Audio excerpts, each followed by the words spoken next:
Assalamualaikum warahmatullahi wabarakatuh. Sahabat Babar Official beriman, bagaimana kabarnya? Semoga kita selalu dalam lindungan Allah Subhanahu wa Ta'ala dan dilancarkan rezekinya. Amin, amin ya Rabbal Alamin. Sebelum lanjut ke cerita, alangkah baiknya tekan tombol like, komen, dan juga subscribe agar tidak ketinggalan dengan cerita-cerita kami selanjutnya. Terima kasih. Cara Abu Nawas membagi 5 telur dengan adil. Membagi 5 butir telur secara adil untuk 3 orang apa mungkin bisa? Itulah hal yang mustahil. Tapi bagi Abu Nawas hal itu bukanlah perkara sulit. Berikut akan diceritakan kisahnya. Berawal ketika Abu Nawas sedang duduk santai di depan rumahnya. Tak lama berselang datanglah beberapa pengawal istana. "Wahai Tuan Abu Nawas, Anda diperintahkan untuk menghadap Baginda Raja," kata salah satu pengawal. "Baik, saya akan ganti baju dulu," balas Abu Nawas. Selanjutnya Abu Nawas dan beberapa pengawal berangkat menuju istana kerajaan. Setibanya di sana, Abu Nawas langsung diantar menuju ruangan di mana Baginda Raja dan Permaisuri sedang duduk santai. Sang raja pun menyambut kedatangan Abu Nawas dan mempersilahkan duduk di sampingnya. "Ampun Paduka yang mulia, ada apa Paduka memanggil hamba?" tanya Abu Nawas. "Tidak ada apa-apa, saya hanya ingin mendengar cerita leluconmu," jawab Baginda Raja. Maka Abu Nawas pun mulai bercerita beberapa kisah yang membuat Baginda Raja tertawa. Setelah mendengar cerita dari Abu Nawas, tiba-tiba terbesit dalam benak Baginda ingin menguji kecerdasan Abu Nawas. "Hai Abu Nawas, saya punya teka-teki untukmu. Kalau kamu bisa menjawabnya, kamu akan saya kasih hadiah. Tapi kalau kamu tidak bisa, kamu akan pulang dengan jalan merangkak. Apakah kamu berani?" tantang Baginda Raja. Sejenak Abu Nawas terdiam. Ia tak berani langsung menerima tantangan tersebut, sebab kalau gagal harus menanggung malu di hadapan penduduk Baghdad. "Maaf Paduka yang mulia, kalau hamba boleh tahu tantangannya soal apa?" tanya Abu Nawas penasaran. "Tantangannya adalah tentang ilmu hitung-menghitung," jawab Baginda Raja. "Oh, kalau soal itu saya siap Paduka yang mulia," balas Abu Nawas. Kemudian Baginda Raja menyuruh pelayan untuk membawakan 5 butir telur. "Begini Abu Nawas, di sini ada 5 butir telur. Kamu harus bisa membaginya secara adil untuk kita bertiga. Untuk saya, untuk istri saya, dan untukmu. Tapi ada syaratnya Abu Nawas. Kelima telur ini tidak boleh dipecah," kata Baginda Raja menjelaskan. "Hal itu sih perkara yang mudah Paduka mulia," jawab Abu Nawas percaya diri. Tanpa ragu-ragu Abu Nawas segera mengambil kelima telur tersebut. Lalu ia berkata kepada Baginda Raja, "Ini 1 telur untuk Paduka yang mulia, karena Paduka sudah punya 2 telur. Dan untuk saya juga 1 telur, karena saya sudah punya 2 telur. Sedangkan sisa yang 3 telur ini semuanya untuk istri Paduka, karena istri Paduka tidak punya telur sama sekali yang dibawanya," kata Abu Nawas menjelaskan. Sesaat Permaisuri dan Baginda Raja sempat bingung dengan perkara Abu Nawas, akan tetapi begitu mereka menyadari dengan maksud ucapan Abu Nawas, Baginda Raja dan Permaisuri langsung tertawa terpingkal-pingkal. "Kamu memang cerdik Abu Nawas. Ini ada hadiah untukmu," kata Baginda Raja sambil memberikan hadiahnya.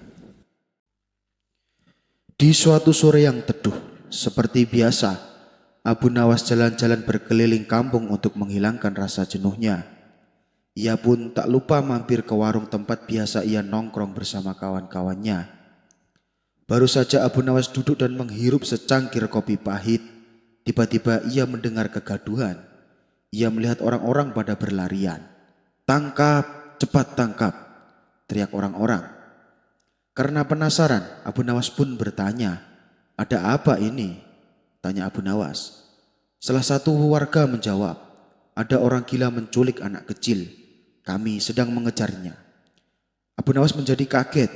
Ia pun langsung ikut membantu mengejar orang gila tersebut.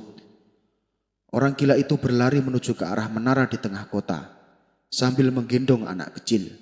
Sementara Abu Nawas dan para warga terus mengejarnya. Merasa dirinya terancam, orang gila tersebut menjadi panik. Ia pun lalu naik ke atas menara. Dan ketika dia melihat para warga terus mengejarnya dengan ikut naik ke atas menara, orang gila itu pun berteriak, "Hei, kalau kalian naik ke atas menara, akan aku jatuhkan anak kecil ini," ancam orang gila tersebut. Para warga pun kebingungan. Mereka khawatir dengan keselamatan si anak kecil. Lalu mereka terpaksa mengurungkan niatnya naik ke atas menara. "Bagaimana ini? Apa yang harus kita lakukan?" tanya salah satu warga. Tidak lama kemudian datanglah Abu Nawas dengan membawa gergaji di tangannya. Ia berjalan mendekati menara dan berteriak, "Hai orang gila, kalau kamu tidak membebaskan anak kecil itu, akan aku gergaji menara ini." Mendengar teriakan Abu Nawas, orang gila tersebut tampak ketakutan. Ia pun lalu membebaskan anak kecil yang diculiknya. Akhirnya anak kecil itu berhasil diselamatkan. Di suatu sore yang teduh, seperti biasa, Abu Nawas jalan-jalan berkeliling kampung untuk menghilangkan rasa jenuhnya. Ia pun tak lupa mampir ke warung tempat biasa ia nongkrong bersama kawan-kawannya. Baru saja Abu Nawas duduk dan menghirup secangkir kopi pahit, tiba-tiba ia mendengar kegaduhan. Ia melihat orang-orang pada berlarian. "Tangkap, cepat tangkap!" teriak orang-orang. Karena penasaran, Abu Nawas pun bertanya, "Ada apa ini?" tanya Abu Nawas. Salah satu warga menjawab, "Ada orang gila menculik anak kecil. Kami sedang mengejarnya." Abu Nawas menjadi kaget. Ia pun langsung ikut membantu mengejar orang gila tersebut. Orang gila itu berlari menuju ke arah menara di tengah kota sambil menggendong anak kecil. Sementara Abu Nawas dan para warga terus mengejarnya. Merasa dirinya terancam, orang gila tersebut menjadi panik. Ia pun lalu naik ke atas menara. Dan ketika dia melihat para warga terus mengejarnya dengan ikut naik ke atas menara, orang gila itu pun berteriak, "Hei, kalau kalian naik ke atas menara, akan aku jatuhkan anak kecil ini," ancam orang gila tersebut. Para warga pun kebingungan. Mereka khawatir dengan keselamatan si anak kecil. Lalu mereka terpaksa mengurungkan niatnya naik ke atas menara. "Bagaimana ini? Apa yang harus kita lakukan?" tanya salah satu warga. Tidak lama kemudian datanglah Abu Nawas dengan membawa gergaji di tangannya. Ia berjalan mendekati menara dan berteriak, "Hai orang gila, kalau kamu tidak membebaskan anak kecil itu, akan aku gergaji menara ini." Mendengar teriakan Abu Nawas, orang gila tersebut tampak ketakutan. Ia pun lalu membebaskan anak kecil yang diculiknya. Akhirnya anak kecil itu berhasil diselamatkan. Seperti keledai bodoh, pada suatu hari Abu Nawas terlihat sibuk menyiapkan materi pelajaran untuk disampaikan kepada murid-muridnya. Setelah semuanya beres, ia pun segera berangkat menuju majelis tempat ia mengajar. Setibanya di sana, ternyata murid-muridnya sudah berkumpul di majelis menunggu kedatangan dirinya. Lalu kegiatan belajar pun langsung dimulai. Saat Abu Nawas tengah mengajar, tiba-tiba datanglah seorang tamu dari jauh yang ingin bertemu dengannya. Terpaksa, Abu Nawas pun menghentikan kegiatan mengejarnya untuk beberapa saat. Lalu ia berkata kepada murid-muridnya, "Anak-anak, saya tinggal dulu sebentar. Ada tamu dari jauh, teruskan belajar kalian. Jangan ada yang berisik," kata Abu Nawas mewanti-wanti. Kemudian ia meninggalkan majelis untuk menemui tamunya.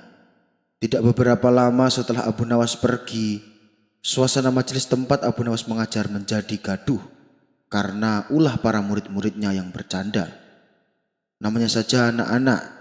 Ketika gurunya tidak ada di tempat, maka mereka memanfaatkannya untuk bermain di dalam majelis. Suasana gaduh yang semakin menjadi-jadi membuat Abu Nawas sangat terganggu. Apalagi ia sedang ada tamu dari jauh. Abu Nawas pun segera mendatangi majelis untuk menasihati anak-anak didiknya.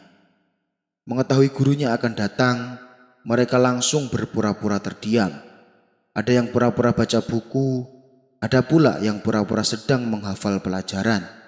Abu Nawas selalu berdiri di hadapan anak-anak didiknya. Kalian ditinggal sebentar saja bukannya belajar malah bikin gaduh, kata Abu Nawas. Nilai ulangan kalian hampir semuanya jelek, tapi kalian malah bercanda dan bermain seenaknya.